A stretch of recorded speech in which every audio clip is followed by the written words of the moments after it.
Washington News and Talk. Seorang oknum guru berinisial AM, 33 tahun yang mengajar di salah satu SMP negeri di Kecamatan Gringsing, Kabupaten Batang, diduga telah mencabuli puluhan siswinya. Parahnya lagi, aksi bejat tersebut dilakukan oleh oknum guru tersebut di lingkungan sekolah tempat ia belajar. Bagaimana kronologi kejadian dan penanganan awal dari aparat hukum? Kami jumpai Kapolres Batang AKBP M. Irwan Susanto. Washington News and Talk. Kami ajak Anda juga pendengar untuk bergabung bersama kami pada siang hari ini. Anda dapat mengakses line telepon di 02476489100 atau pesan singkat dan WhatsApp di 0811806543. Pak Iwan, ini bagaimana kronologi kejadiannya nih Pak, sehingga bisa siswa SMP ini mencabuli temannya sendiri ya Pak? Selamat siang Mas Muhammad. Selamat siang Pak Iwan. Ya, dapat kami sampaikan untuk kronologis yang kita dapati terkait dengan perkara yang sedang kami tangani, memang sangat membuat terpukul masyarakat maupun orang tua. Saat ini yang kita hadapi memang sebagai seorang pengampu, pengajar, kemudian sebagai teladan, yang kami dapati ada kejadian-kejadian yang diduga melanggar tindak pidana. Kami laporkan Mas Muhammad bahwa sekitar tanggal 22 Agustus memang ada perbincangan di sekitar rekan-rekan siswa maupun orang tua. Hingga dari awal perbincangan kemudian berawal juga dari viralnya di media sosial terkait dengan dugaan tindak pidana yang dilakukan tersangka AM. Di mana AM ini sebagai PNS, sebagai ASN sejak 2019 dan sebagai seorang guru agama dan sebagai pembina OSIS di salah satu SMP di Kecamatan Gringsing, Kabupaten Batang. Awalnya memang kegiatan-kegiatan ini dilakukan oleh satu orang, kemudian yang kami amati adalah saat ini adalah korban. Korban saat ini kita ketahui dapat informasi memang kita juga ada kendala terkait dengan komunikasi dengan para korban, yaitu siswi-siswi SMP tersebut. Saat ini yang kita dapati adalah dari keterangan, kemudian visum, kemudian keterangan dari orang tua korban, kemudian saksi-saksi terkait dengan pembuktian. Namun Mas Muhammad, kami sampaikan kepada pemirsa Elzita, kami Polri mengedepankan tidak hanya penegakan hukum. Kami melihat dalam perkara ini karena korbannya adalah adik-adik, anak kecil di bawah umur, di mana masa depannya yang harus kita jaga.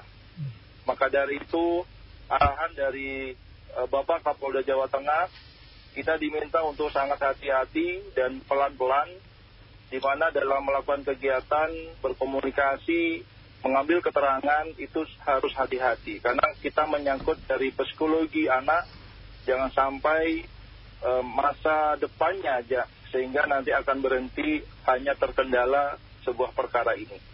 Maka dari itu kami juga sangat hati-hati Mas Muhammad, mohon dukungan dari masyarakat. Jika ada perkara yang sama, silakan datang ke kantor polisi, sehingga hal-hal yang seperti ini bisa kita dapati dan kita selesaikan secara hukum, maupun nantinya ada jalur-jalur di luar hukum. Demikian Mas Muhammad. Baik Pak Irwan, saya konfirmasi kembali Pak Irwan, tadi saya salah sebut bahwa pelakunya adalah oknum guru ya, inisial AM, berusia 33 tahun. Sampai sekarang sudah berapa korban yang teridentifikasi ini Pak dari Polres Batang sendiri Pak? Betul, jadi untuk korban kita sudah ada 4 yang terkonfirmasi jelas. Kemudian orang tua juga kita dapati keterangannya, kemudian saksi-saksi terkait, sehingga sekitar 15 sudah kita kumpulkan. Namun informasi di lapangan memang berkembang banyak, dan itu sedang kita lakukan pengembangan dari beberapa hari yang lalu, sehingga kita memungkinkan bahwa korban-korban ini juga masih banyak karena diduga mungkin masih ketakutan. Mungkin ada hal-hal yang sifatnya terbatas, sehingga juga kita harus mengimbau kepada masyarakat, kepada orang tua korban, sehingga ini akan menjadi selesai satu penyelesaian secara menyeluruh, sehingga tidak berulang-ulang kembali nantinya. Sehingga kita juga himbau kepada masyarakat untuk ayo datang ke kantor polisi, ataupun nanti bisa kalau hotline dari mungkin nomor Kapolres yang digunakan, silahkan dilaporkan, sehingga kita bisa temui tidak hanya di kantor polisi, Mas Muhammad, untuk pengembangan ini. Baik, Pak Irwan. Bagaimana sebetulnya modus yang dilakukan tersangka AM ini, Pak? Betul, Pak. Jadi untuk modus, yang bersangkutan sebagai seorang ASN, kemudian dengan jabatan guru agama, kemudian ada jabatan di luar struktur yaitu sebagai pembina OSIS. Dalam rekrutmen anggota OSIS, di mana beberapa personil siswi-siswi SMP tersebut didata, kemudian diminta satu persatu datang menghadap dengan dipanggil atau dengan cara di WA atau di SMS, memang tidak secara bersama-sama, dan itu semua modus dilakukan di luar jam sekolah. Sehingga hal-hal ini di luar jam sekolah dan hari libur. Jadi dengan alasan bahwa untuk tes kejujuran, kemudian tes kebohongan, kemudian tes-tes yang lain yang digunakan untuk dalam rangka rekrutmen anggota OSIS. Dan ini juga berlaku terhadap kelas 1, kelas 2 korbannya, dan kelas 3. Kalau kelas saat ini ada kelas 7, 8, dan 9. Begitu, Mas Muhammad. Berarti memang tersangka melakukannya di rumahnya sendiri nih, Pak, ya? Oh, baik, jadi untuk tempat kejadian perkara itu di dalam lingkungan sekolah.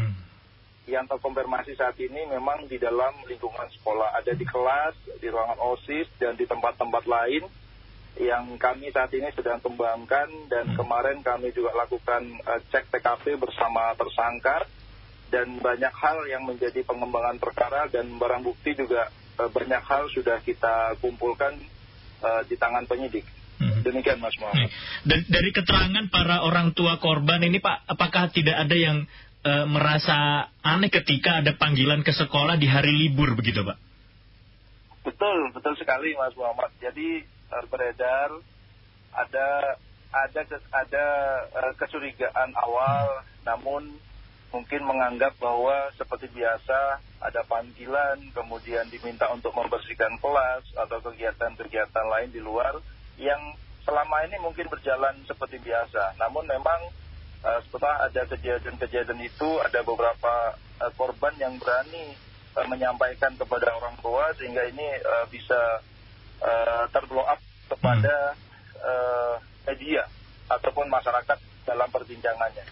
Demikian, Mas. Baik, Pak Irwan. Lalu hal apa sebetulnya yang dilakukan tersangka AM ini kepada adik-adik ini, Pak? Mengingat apakah statusnya sudah menikah juga atau seperti apa ini, Pak, tersangka AM ini, Pak? Iya, status tersangka AM ini kebetulan sudah menikah, kemudian sudah dikaruniai anak, dan kemudian yang dilakukan dalam modus operandinya kejahatan itu awalnya meraba, kemudian mencabuli, kemudian ada juga beberapa korban juga yang lebih dari perbuatan cabul. Demikian, Mas Muhammad. Sampai saat ini Polres Batang masih menelusuri korban-korban terkait, Pak? Betul sekali. Jadi kami saat ini sedang bekerja, sedang mengumpulkan keterangan, bukti-bukti. Kemudian yang tidak kalah penting adalah kita akan berkoordinasi dengan KPHI, kemudian P2, TP2A Kabupaten Batang, kemudian Biro SDM Polda Jawa Tengah maupun Mabes Polri, nantinya yang akan support terhadap kegiatan-kegiatan penanganan trauma terhadap anak. Kemudian psikologis anak juga kita harus bangun, di mana kami Polres Batang dan Polda Jawa Tengah selaku asistensi dalam perkara ini bekerja bersama-sama, Mas Muhammad. Jadi kita bersama-sama bukan hanya penegakan hukum, namun yang kita kedepankan bagaimana psikologis anak ini tetap bertahan seperti sedia kala, sehingga kita bangun kepercayaan bahwa adik-adik ini tetap menjalankan pendidikan, kemudian tersangka juga bisa kita mintakan pertanggungjawaban secara pidana. Demikian Mas Muhammad. Berarti untuk korban sampai saat ini masih dalam penanganan dari dinas terkait Pak, ke Komisi Perlindungan Anak atau seperti apa Pak Irwan? Betul sekali Mas Muhammad. Nanti kita akan hubungkan dan komunikasikan dengan Komisi Perlindungan Anak, dengan LPSK tentunya, sehingga kita bisa meyakini bahwa kita dapat melindungi korban dengan penuh tanggung jawab, bukan hanya sekedar penegakan hukum saja. Demikian Mas Muhammad. Ada kemungkinan akan bertambah korban mungkin Pak setelah dilakukan identifikasi lebih lanjut mungkin Pak? Untuk dugaan dengan pengembangan dugaan tindak pidana dengan perbuatan-perbuatan lainnya diduga memungkinkan akan bertambah nantinya. Namun tentunya kita juga mohon doa kepada masyarakat dan kemauan dari korban atau keluarga untuk menyampaikan dengan baik kepada kita, sehingga kita akan menjadi komprehensif dalam penanganan ini secara baik dan tuntas. Demikian Mas Muhammad. Untuk tersangka sendiri saat ini berarti sudah diamankan ya Pak Irwan ya? Baik, sudah kita lakukan penahanan Mas.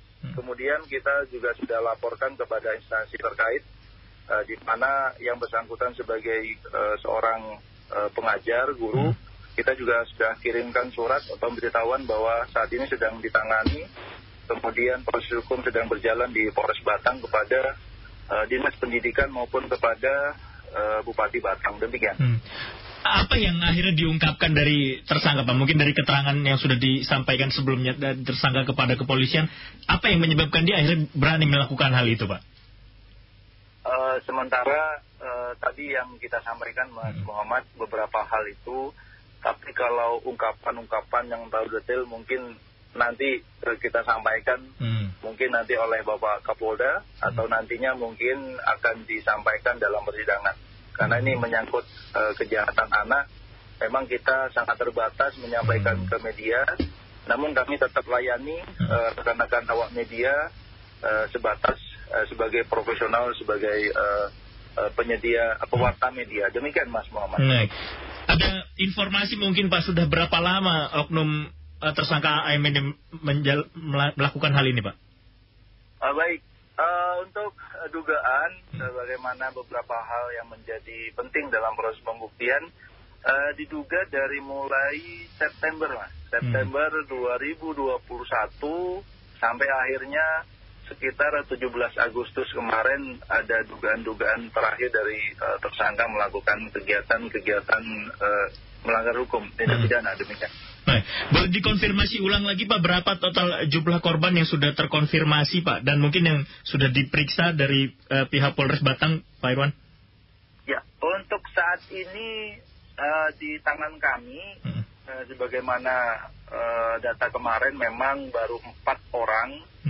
Namun hari ini ada beberapa orang yang sedang kita dalami pemeriksaannya, sehingga ada 4 orang untuk korban sendiri, kemudian dari orang tua korban 4, kemudian 8 orang dari pihak-pihak terkait dengan pembuktian tindak pidana. Demikian Mas.